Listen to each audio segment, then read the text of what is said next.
அடுத்தது நான் உங்களை கிட்ஸுக்கெல்லாம் ரொம்ப பிடிச்ச இடத்துக்கு கூட்டிகிட்டு போகிறேன். என் பொண்ணு பர்த்டே அன்னைக்கு சிம்பிளாக வீட்டிலே கேக் கட் பண்ணிவிட்டு என்னோட 2 பசங்களையும் நாங்கள் இங்கே தான் கூட்டிகிட்டு போனோம். இது வந்து ஜங்கிள் ட்ரம்பிள். இது வந்து கிட்ஸ் ப்ளே ஏரியா.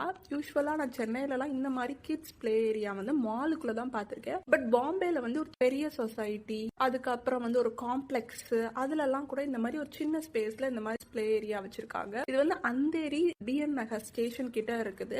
ஆனால் இதை விட எங்களுக்கு ஜூஹு கிட்ட இன்னொன்று இருக்குது. நாங்கள் அங்கே 2-3 டைம்ஸ் போயிருக்கிறோம். இதை விட எனக்கு அது ஒரு பெட்டர் ஆப்ஷனாக இருந்துச்சு. நாங்கள் யூஸ்வலாக அதுக்கு தான் போவோம். திஸ் டைம் நம்ம அதுக்கே சும்மா ரிப்பீட்டடாக கூட்டிகிட்டு போனால் குழந்தைங்களுக்கு போர் அடிக்குமே, சேஞ்சுக்காக தான் நாங்கள் இதுக்கு கூட்டிகிட்டு போனோம். ஆனால் இதை விட எனக்கு தெரிஞ்ச அதுதான் பெட்டர். நான் அது எப்படி இருந்துச்சுங்கிறத அப்கமிங் வீடியோவில் காமிக்கிறேன். இங்கே வந்து இங்கே உட்காராதீங்க, அங்கே நிற்காதீங்கன்னு சொல்லி நான்ஸை ரொம்பவே ரெஸ்ட்ரிக்ட் பண்ணிட்டு இருந்தாங்க. அதே மாதிரி நாங்கள் ஆல்ரெடி போகிற இடத்துல வந்து பர் கிட்டுக்கு வந்து 800 சார்ஜ் பண்ணுவாங்க. இங்கே வந்து 850 ருபீஸ்க்கு 1.5 hours இவங்க நம்மளை இங்கே அலோவ் பண்ணுவாங்க.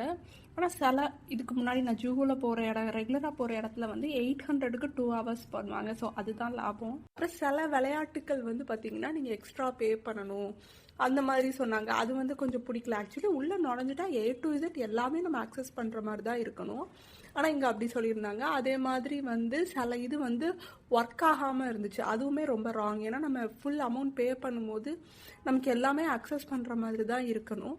அதுவும் ஒன்று. அப்புறம் இது ஏரியாவுமே ரொம்ப சின்னதாக இருந்துச்சு. நாங்கள் எப்பயுமே போகிற இடத்த விட, ஜூஹூவில் நாங்கள் எப்பயுமே போகிற இடத்த விட இங்கே வந்து ஏரியாவுமே ரொம்ப சின்னது. நீங்கள் வந்து 7 இயர்ஸ்க்குள்ளே உள்ள குழந்தைங்கள இந்த மாதிரி இடத்துக்கு கூட்டிகிட்டு வந்தால் தான் அவங்களால என்ஜாய் பண்ண முடியும். 7 இயர்ஸ்க்கு மேலே உள்ள குழந்தைங்களுக்கு வந்து இது வர்த்து கிடையாது. இன்னொன்று நாங்கள் வீக் டேஸில் போனதுனால கொஞ்சம் ஓரளவுக்கு யாருமே இல்லாமல் நல்லாவே என்ஜாய் பண்ண முடிஞ்சிச்சு. பட் சில ரெஸ்ட்ரிக்ஷன்ஸ் இருந்துச்சு இல்லையா சொல்கிற மாதிரி. இதோட எப்பயுமே வந்து ஒரு கேஃபிடேரியாவும் இருக்கும். நாங்கள் ஜூஹூவில் போகிற இடத்துலையும் ஒரு சின்ன கேஃபிடேரியா இருக்கும், இங்கேயும் ஒரு கேஃபிடேரியா இருக்கும். கேஃபிடேரியா எப்படி இருக்கும் அப்படின்னா, நம்ம தேட்டருக்கு போனால் டிக்கெட் விலையோட பாப்கார்ன் விலை ஜாஸ்தியாக இருக்கும் இல்லையா, அதே மாதிரி தான் நீங்கள் இங்கே வந்தீங்கன்னா இங்கே நீங்கள் ஸ்பெண்ட் பண்ணுற காசை விட கேஃபிடேரியாவில் நீங்கள் ஸ்பெண்ட் பண்ணுற அந்த ப்ரைஸ் வந்து ஜாஸ்தியாக இருக்கும். நாங்கள் யூஸ்வலாக இங்கே கேஃபிடேரியா யூஸ் பண்ண மாட்டோம். பட் ஃபார் யுவர் இன்ஃபர்மேஷன் இங்கே ஒரு கேஃபிடேரியாவும் இருக்குது. அது இங்கே வந்து கிட்ஸ் பர்த்டே பார்ட்டியும் நீங்கள் செலிப்ரேட் பண்ணுறோம். ஒன்றும் பெருசாக இல்லை, ஜஸ்ட் ஒரு 1 lakh தான் செலவாகும். இந்த மாதிரி குழந்தைங்களுக்கு தனித்தனியாக ஒரு குட்டி குட்டி ஸ்டால்ஸ் வச்சுருப்பாங்க.